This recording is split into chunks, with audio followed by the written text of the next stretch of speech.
Bonjour, c'est Gorky de la Team Radva. On arrive maintenant à la partie 2 sur le Exactement. programme Ratnik et je suis de nouveau avec Kamarov. Salut YouTube. Voilà. Et comme je vous ai dit précédemment dans la revue partie 1 du programme Ratnik, cette fois on va être sur un ensemble plus réglementaire, plus épuré, qui n'est pas en interaction avec le terrain. On est sur quelque chose qui est plus parade, plus académique, et que donc on introduit avec l'AK12 de chez Absolument. LCT. Voilà, ça c'est mon AK12. On vous la montre rapidement, en sachant que dans la réalité, on va la reposer, et puis c'est plutôt l'AK74, voilà, Absolument. que je te donne là maintenant. Voilà, c'est plutôt cet AK74 que la plupart des soldats russes vont manipuler, plutôt que l'AK12, qui reste bien sûr l'arme phare du programme Ratnik, mais qui n'a pas aujourd'hui encore une distribution qui permet de dire que c'est l'arme réglementaire classique que l'on retrouve dans l'armée russe. On en a déjà pas mal discuté avant. Donc là, qu'est-ce que c'est que... voilà, qu'est-ce qui t'a amené à faire, je vais reprendre la réplique pour pas te gêner.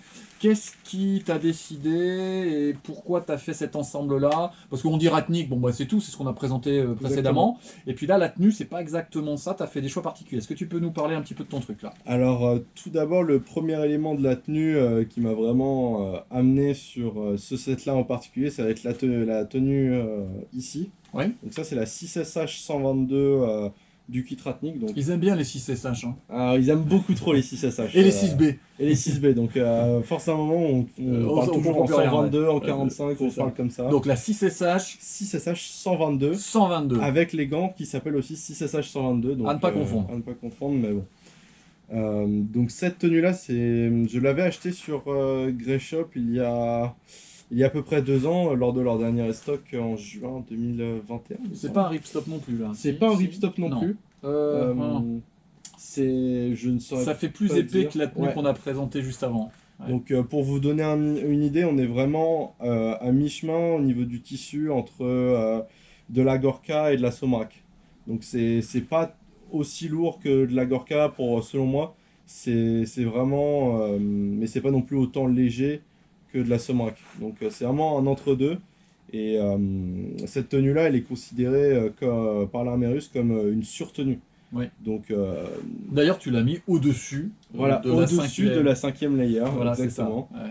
Et après, pour l'airsoft, je l'utilise plus en tant que, voilà, en tant que Gorka, en tant que tenue classique, sans réelle tenue en dessous de celle-là. D'accord. Donc cette tenue, pour vous la procurer, faudra passer sur des sites comme Green Bean Gear ou Red Market. Généralement, les prix varient entre 100 et 150 euros à peu près.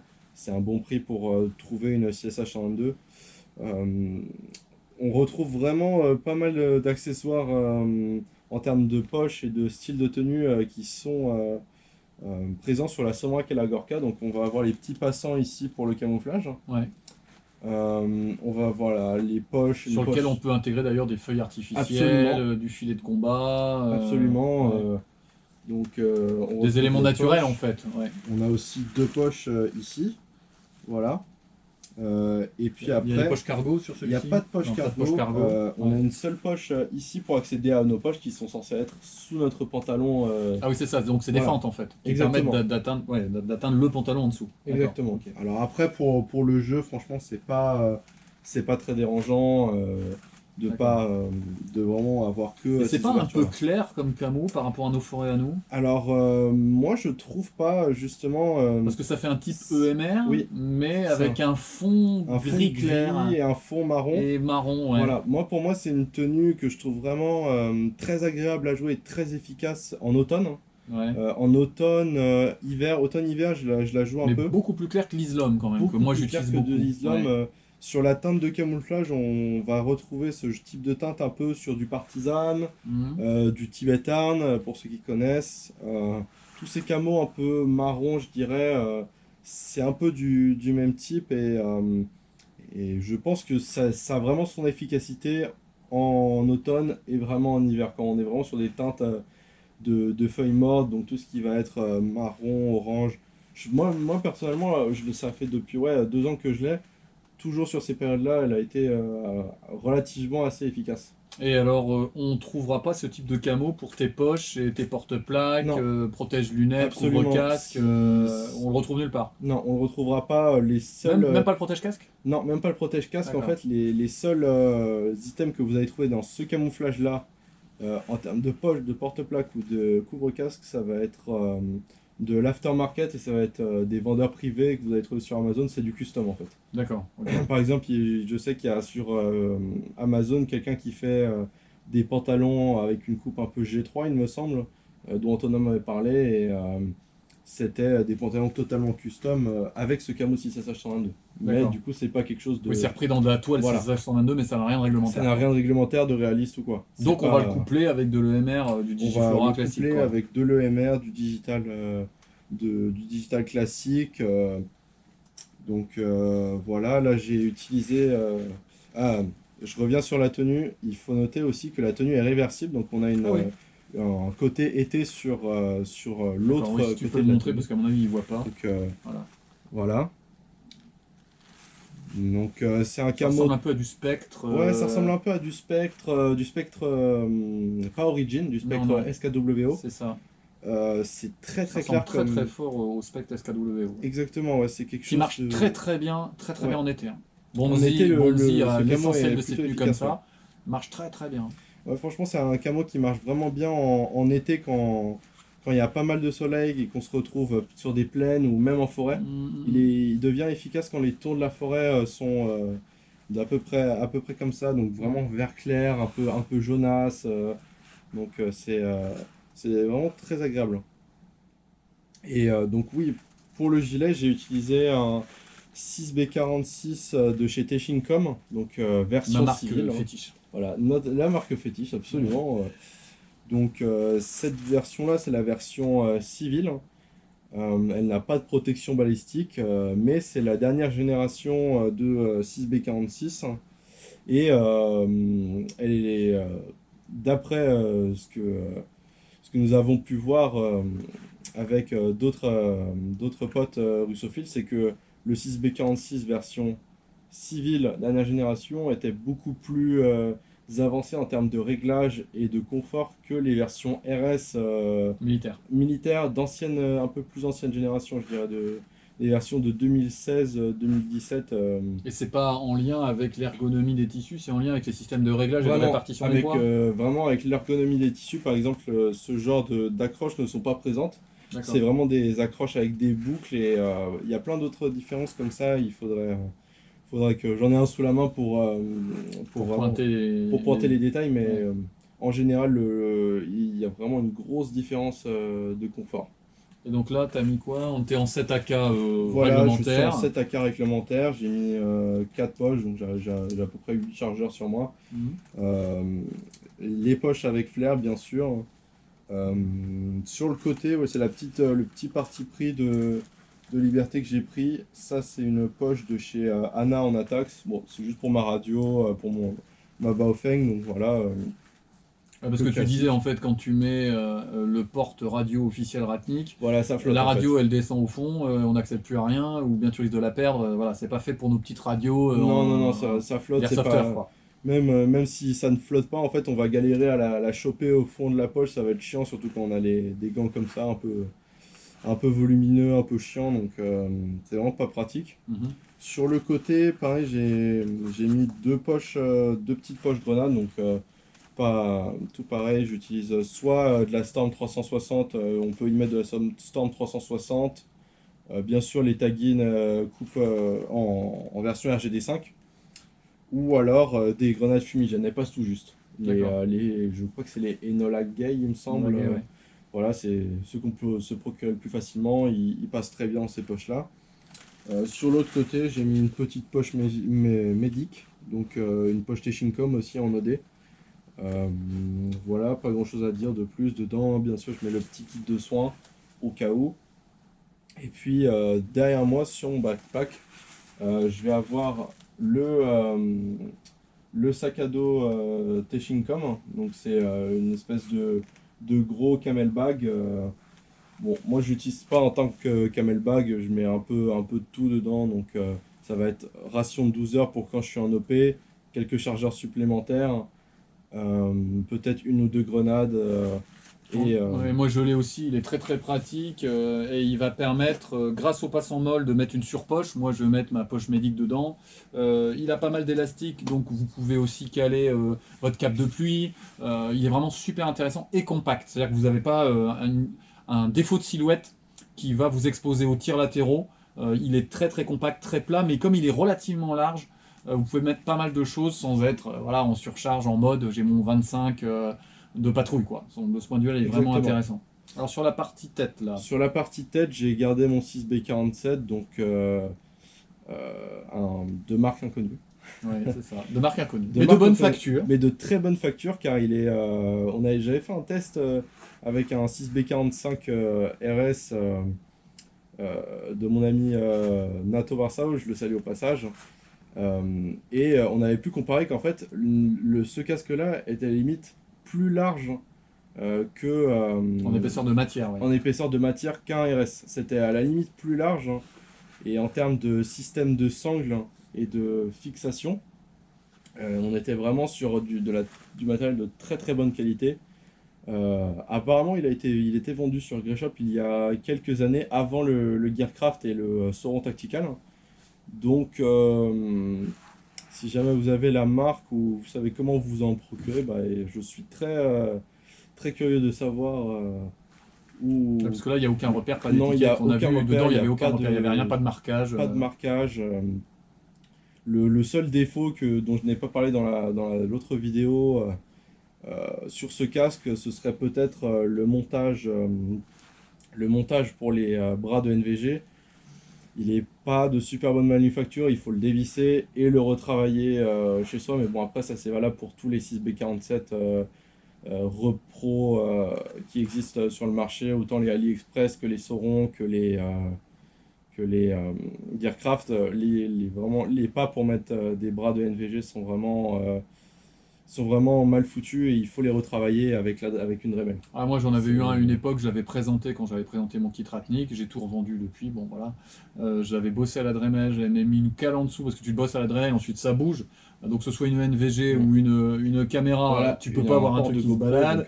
donc, Non, non, c'était pas terrible. Alors tu peux peut-être retirer le casque pour qu'on Oui. voit ce qu'il y a sous le casque. Donc, ce que j'ai sous le casque, c'est vous me préciserez en commentaire, il me semble que c'est un GSSH 01.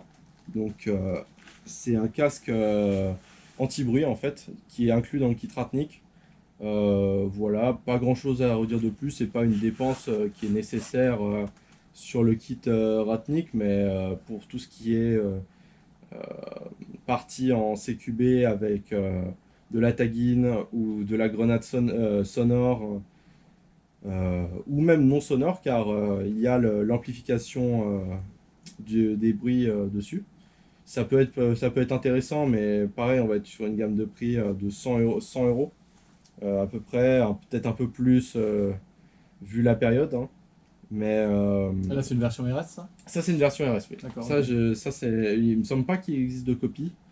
La deuxième version qui Et tu l'as existe, chopé où celui-là ça, je l'ai chopé sur Red Market. D'accord, ok. En fait, C'est bien Red Market, on en parle tout c'est le temps Red super Market. Red On fait, Market. alors on C'est fait pas de génial. pub pour Red Market. Sur cette chaîne on fait de la pub pour rien du tout, hein. C'est juste Voilà, que on a des voilà, copains, des partenaires gratuits, enfin voilà, comme ça, entre nous, quoi. Mais alors, voilà, parce qu'il faudrait pas qu'on dise, ouais, ils ont quoi avec Red Market? Alors, rien du tout, hein. non, pas du tout. Red Market, de toute façon, pour ceux qui connaissent, c'est un groupe public C'est ça, hein. où on s'entraide, où on vend tous du matériel. Donc voilà, il n'y a vraiment aucune publicité. C'est juste que aujourd'hui, c'est un des sites, c'est un des groupes les plus simples de vente, hein. C'est tout comme Green Bean Gear, Demish, hein, et d'autres vendeurs, Russov, et j'en passe. Ce sont simplement parce que ce sont les vendeurs qui ont le plus de fiabilité, selon moi, les endroits où il y a le plus de fiabilité et de confiance, et ceux où il y a la plus grosse variété de matériel en fait qu'on peut acquérir en fait. Alors, on peut dire, ouais, machin, etc. Ça semble pas intérêt sur les. Enfin, pour l'airsoft, quel peut être l'intérêt d'avoir un casque comme ça pour réduire les sons les plus à plus forte amplitude et amplifier ceux à plus faible amplitude? bah, là, par exemple, je vais aller faire une partie samedi, c'est une partie privée, je connais pas les collègues. Est-ce que ça va utiliser du bang ou quoi? Moi, j'ai pas envie de me défoncer les oreilles. Et on va faire une nocturne.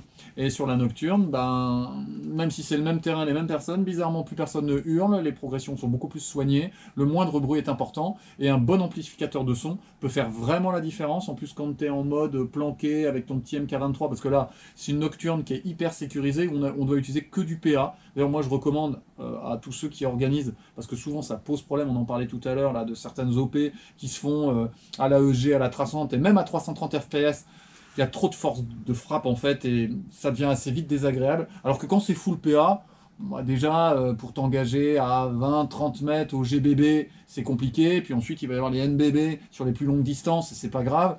Voilà, je trouve que les nocturnes full PA, c'est quand même plus sympa. Voilà. Donc oui, l'amplification, ça peut être intéressant, puis tant qu'à faire, que ce soit RS, et puis pour se protéger quand il y a des mecs qui balancent des pétards, Absolument. c'est intéressant aussi, quoi.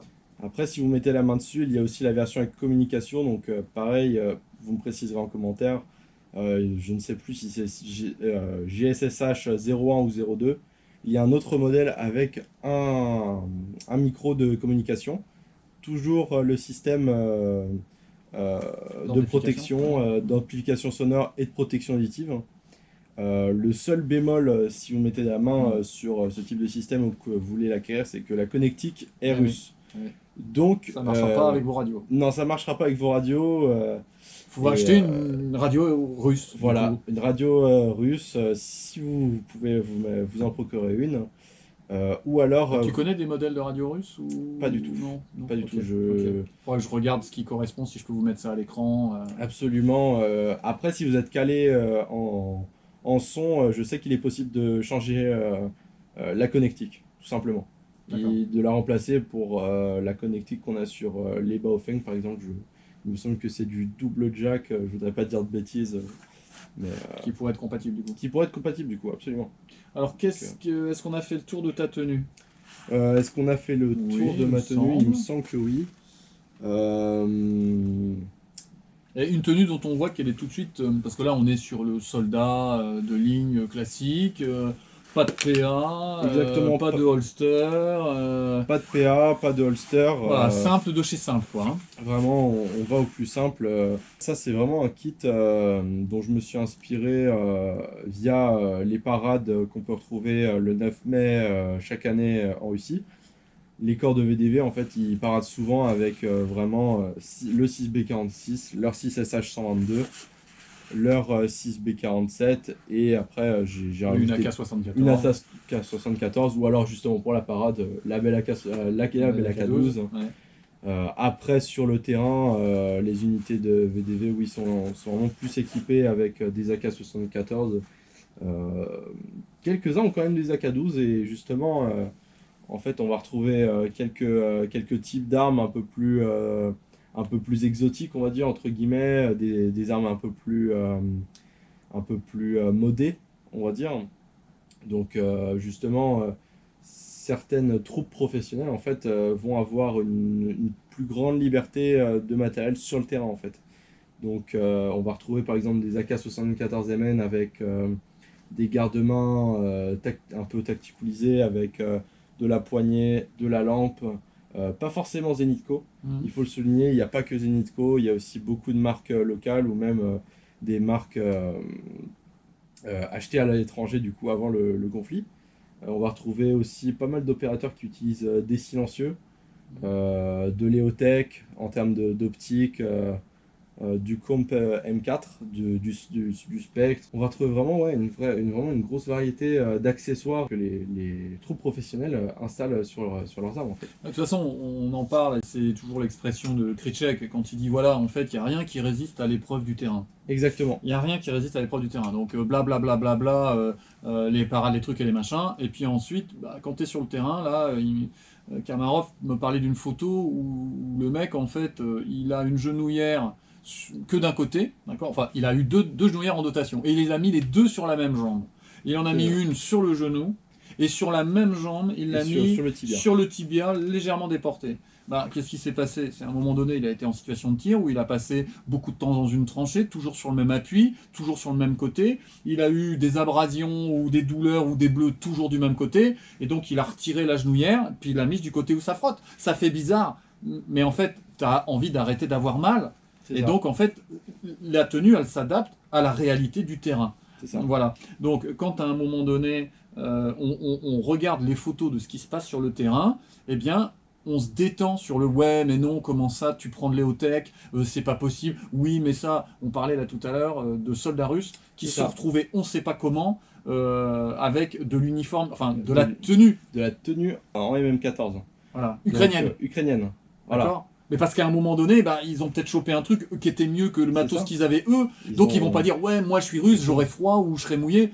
Non, tu t'adaptes en fait quand ta vie est en danger. Il n'y a plus d'histoire d'académique, de réglementaire, de je sais pas trop quoi. Donc oui, il va y avoir des choses d'adapter. Puis on chope l'arme tu récupères une arme qui est mieux que la tienne. T'es parti avec une vieille AKM et tu vas choper un fusil d'assaut ukrainien ou US. Et bah tu switches en fait, tu passes sur l'arme d'à côté. Voilà, il n'y a plus de principe en fait. Tu t'adaptes au terrain. Voilà. Absolument, c'est ça. C'est le constat qu'on a fait avec le conflit malheureusement qui a lieu actuellement, c'est que en fait les soldats prennent une grosse liberté, en tout cas les troupes professionnelles elles prennent une grosse liberté dans leur choix d'équipement en fait. Et autant au niveau des armes qu'au niveau des équipements, comme tu le dis, avec ceux qui étaient équipés en MM14, on mettra la petite photo. Il faut que tu me la retrouves, on l'a dit. Il faut mettre la preuve maintenant. Il faut mettre la preuve, bien sûr. Oui, oui. Donc, et même ça a été vu chez certains, j'enverrai la photo aussi, si on peut la mettre, des soldats de chez Wagner qui utilisent du casque avec couvre-casque AM14 et du casca ukrainien, du casca 1M. Parce que voilà, on est sur le terrain, on a trouvé ça, bah écoute, c'est solide, ça peut me protéger. Donc, j'avais une casquette, j'ai un casque, il n'est pas de chez moi, voilà. Bah, je mets un casque en fait. C'est ça, parce que, tout simplement. Donc, il y a les principes et puis il y a mourir. Parce que je répète, eux, ils sont pas airsofters. Nous, j'habite de dire, les airsofters sont les soldats en carton, et c'est pas grave, parce que nous, on s'amuse, on rigole, on n'est pas dans des trucs graves comme ça. Donc, moi, ce que je dis, c'est que on peut pas demander à des airsofters d'être plus stricts que ce que font les gens sur le terrain. Donc il faut arrêter de dire à un tel ouais c'est pas normal, il a ça dans sa tenue, oui il aurait pas dû mixer les poches, oui lui c'est pas la bonne réplique, il peut pas le croiser parce que c'est... Non, faut arrêter, voilà, c'est le terrain. Si tu te sens bien dans ta tenue et qu'à un moment donné ton camo il te plante pas, tu changes, et puis tu veux mettre du multicam à un moment donné alors que t'es russe, tu mets du multicam, à un moment donné tu préfères... Fais comme tu veux, d'accord? Alors il faut qu'il y ait un minimum, si à un moment donné tu as une tenue full US avec un AR-15 et tu dis ouais je suis russo, mais s'il n'y a rien, à un moment donné, on ne comprend plus. Donc, il faut que ce soit subtil, mais bon, quand tu mixes de l'ukrainien, du biélo et du russe, là, franchement, dans 6 mois, ça va être ça. Hein. Il va falloir qu'ils s'en mettent du scotch pour se distinguer les uns les autres. Heureusement qu'il y a le scotch aujourd'hui. Mais sur le terrain, en fait, c'est ce qu'on a pu remarquer aussi, c'est que les Russes utilisent une diversité de camouflage vraiment incroyable. Et au départ, on pouvait se dire ah oui, utiliser tel camouflage, tel camouflage. Vous êtes tous en EMR. Ils sont tous en EMR, les Russes. Utiliser ça ou ça, c'est vraiment n'importe quoi. Non, pas du tout. Là, avec le conflit qu'il y a actuellement, on a pu voir un tas de camos utilisés. On a vu des Russes utiliser de l'AER1, de l'AER2, du multicam. Alors ça après c'est du multicam russe et oui, SSO fait un très beau multicam. Exactement, c'est un multicam plutôt joli avec des tons différents et d'ailleurs ils sont en train ils sont en train de changer d'uniforme pour passer sur la VKBO 3.0 qui est un nouvel uniforme en full multicam. D'accord. Donc on va être russo en multicam les gars. Et parmi les camos on a aussi vu du camo Berioska jaune, Berioska blanc. Donc c'est vraiment des très jolis camos, du Islam, du SS Leto même, hein, du SS Leto qui a été vu sur des soldats russes et c'est assez impressionnant de se dire que voilà des camos qui n'ont pas été utilisés depuis des années et des années sont réinjectés. Sont réinjectés en fait parce que ils ont besoin de ça, ils ont besoin de ce matériel là parce qu'ils ont une vision totalement professionnelle, plutôt j'ai besoin de ça parce que ça peut m'aider, ça peut me protéger, quoi. Et puis il y a telle saison, je suis mobilisé dans tel espace, ou je suis mobilisé en forêt, en plaine, je suis tankiste et je m'en fiche, je suis fantassin en tranchée, donc j'ai besoin de ceci et de cela. Exactement, on a même vu certains soldats avec des 6B45 en EMR syrien sur le terrain, alors que voilà, il n'y a pas de désert en Russie, jusqu'à ce que je sache.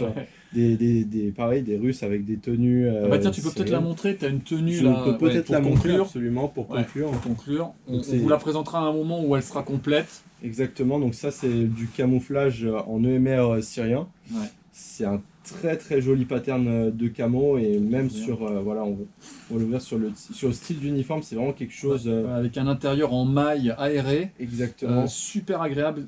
Le vêtement fait vachement vêtement technique en fait. Exactement, ça a vraiment été pensé pour Les pays chauds. pour les Ouais. pays chauds, pour les opérateurs qui sont actuellement déployés en Syrie.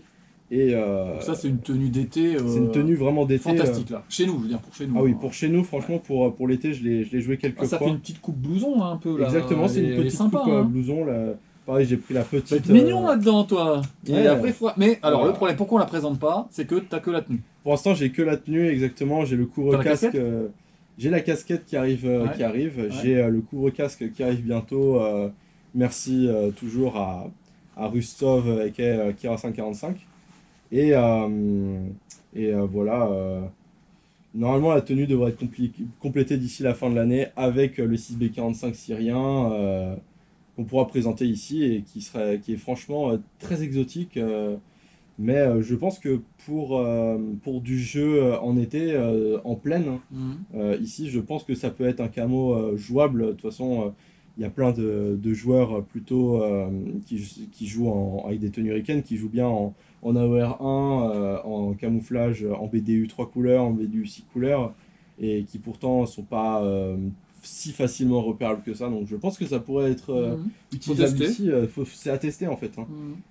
Puis voilà. Sans dans la vérité, bon, la plupart des joueurs d'airsoft, et je le dis avec beaucoup de respect, ne savent pas progresser. Et c'est pas grave parce qu'on est des joueurs d'airsoft. Ensuite, on est très exposé à faible distance et on est obligé d'être très mobile. Donc, plutôt que la couleur, c'est ne pas bouger, qui est la meilleure façon de ne pas être repéré. L'œil humain, il fonctionne d'abord au mouvement, puis ensuite détecte les formes en fait. C'est pour ça qu'on a de quoi voilà. Et puis ensuite les couleurs en troisième. Donc voilà. Donc c'est pas très grave en fait. Non, c'est pas non. très grave De toute façon, la on qualité du camo. s'engage maximum à 60 mètres. Donc à 60 on mètres, voit tout le monde. On voit tout le monde. On voit tout Voilà. le monde. Tu crois que t'es planqué, tu bouges pas.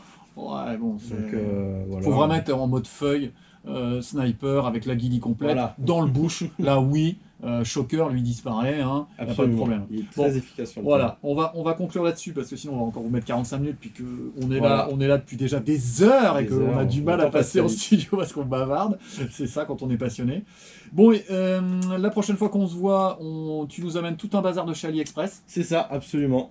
Je vous présenterai pas mal de matériel que j'ai pu acheter en personnel. Je pense que toi aussi, tu en as du matériel Ouais. de chez AliExpress. Notamment la Gorka 5 ou Gorka 3, il me semble. Je crois que c'est un type 5 en c'est FG un Attack. type 5 en attaque CFG. Mm. Ou en MOS d'ailleurs, ça dépend. On verra ce qui si va c'est passer, ouais. voilà, si c'est du MOS russe ou si c'est du Attax un peu plus américanisé. Qu'est-ce qu'il y a d'autre? Il y a aussi de la ceinture tactique de chez Idogear, aussi du gilet tactique Idogear, du matériel d'assez bonne manufacture au final, qui est utilisé en plus sur le terrain aussi par les opérateurs russes comme ukrainiens, voilà, Qui n'ont pas d'autre choix. qui n'ont pas d'autre choix. Voilà. Mais écoute, je te remercie. Merci à Tu toi. vas pouvoir reprendre ta caisse et tout ton bazar. Exactement, Vous imaginez je pas le vais- chargement. Je vais pouvoir repartir en Et je train. vais le remettre dans son train. Voilà. Mais bon, il n'est pas en tenue comme ça, je vous rassure Ah encore non, une quand même fois. pas. Il est totalement en civil. Même la PKM, en fait, est totalement... Elle est Je tiens à le dire parce que, démontée. voilà, il faut être responsable. Elle est totalement démontée. Elle est dans une caisse en plastique à roulettes. On ne peut pas du tout savoir que c'est un Non. airsofter ou de penser que c'est quelqu'un qui déplace une réplique d'armement. Voilà, ça On faut, voit faut juste faire très quelqu'un attention avec à une ça. grosse caisse de matériel. C'est ça, tout. c'est ça, c'est ça, c'est ça. On se donne pas trop d'autres idées à mon avis. Bien, bah écoutez, on n'oublie pas, hein, on fait un loisir, donc après la mise en sécurité, ce qui est important, c'est le loisir, faut pas se prendre la tête. On investit les terrains, on organise des parties, on laisse pas notre loisir s'essouffler. Le Covid nous a mis une grande baffe. Il faut qu'on se relance tous et ça passe par participer aux parties, mais aussi organiser des parties. J'espère qu'on vous verra très nombreux à l'OP de la TAT à la fin de l'année, puisqu'on y sera avec Kamarov et un certain nombre de collègues de la Team Bradva. Et ce sera toujours un plaisir parce qu'il y a toujours plutôt une bonne ambiance. Et Absolument. puis les 25 hectares de ce terrain sont vraiment très très intéressants. Et les Brésiliens qui l'ont repris de la FBA, je salue Nathan au Absolument. passage, font un super boulot de réflexion. La safe zone est vraiment, vraiment top. Donc voilà, j'espère qu'on se verra très nombreux. Et puis d'ici là, bah, écoutez, passez une bonne semaine au soleil. Allez, au revoir.